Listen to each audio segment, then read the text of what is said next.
I've come to Cambridge, a famous and well-established seat of international learning, where one organisation is creating a landslide in EdTech by producing and distributing computers for about the price of a cup of coffee. And what about the new organisations riding the surge in EdTech investment? How are they using digital breakthroughs to increase their consumer reach and disrupt the market? I'll also be meeting with an EdTech expert to find out about future developments and regulations in the sector. The big goal is to reduce costs and increase efficiencies, which sounds great when we say it, but is that actually happening? In this program, I'll be finding out how cutting-edge technology is transforming traditional farming methods. I'm about to travel over 100 feet below street level to the world's first subterranean salad farm, called aptly enough, Growing Underground. Mining is an ancient industry thrust headlong into the 21st century, and disruptors such as BHP are changing business perceptions of the sector through innovation.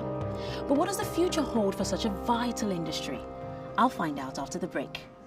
It's a sector that's been slow to change working practices, but disruptor companies are pushing innovation forward, and traditional mining companies are playing catch-up.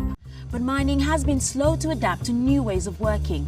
For many years, it was seen as a dirty, labor-intensive industry, but things are changing, and they're changing fast. The race is on to digitize learning, and EdTech is a huge growing market. According to organization EdTech's X Global, only about 2% of education is currently digitized, and yet the market is 3 times the size of the media industry. Educators and regulators need to keep a steady eye on global developments if we're to ensure the safe future growth of EdTech.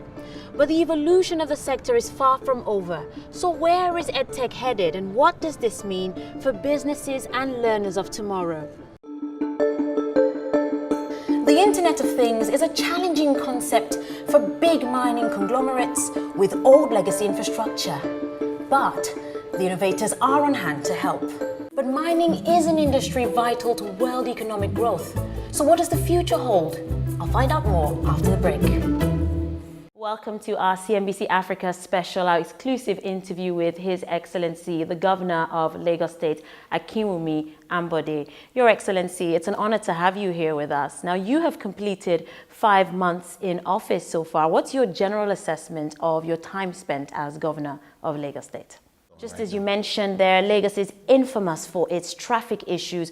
What are some of the things that are being done, especially in the short term, to ease this challenge, which a lot of Lagosians face on a day-to-day basis? It's very obvious that you're not just an architect, you also have a love for art, and you've created this fusion between art and architecture. So I wanted to perhaps tap into your brain and get a sense of your vision. With basic dental care starting from about $10, those who cannot afford this look for traditional alternatives, and these tend to be quite popular. A forceful crackdown on fake pills. Police are running after him. The police arrest him and seize the drugs he's selling. But not all the stores here sell fake drugs, and this makes it difficult for authorities to close down the area. Some hospitals and pharmacies get their supplies from the market simply because drug manufacturers do not sell directly to them. Those that don't go through a complex chain of sometimes up to 20 middlemen to get their drugs, and this makes it easier for fake ones to pass through. Same product, different outcomes, but a coming together of sorts. Still, a lot more work needs to be done to close the gap between moi moi makers, Aminat and Ayo, and to empower Africa's largest army of female entrepreneurs. With half of the world's population growth expected to occur in Africa over the next 30 years, megacities like Lagos will need to be revamped to accommodate the crowd. And African governments will be faced with the challenge of finding a solution to social disruption. Didi Akinyelure, BBC News, Lagos.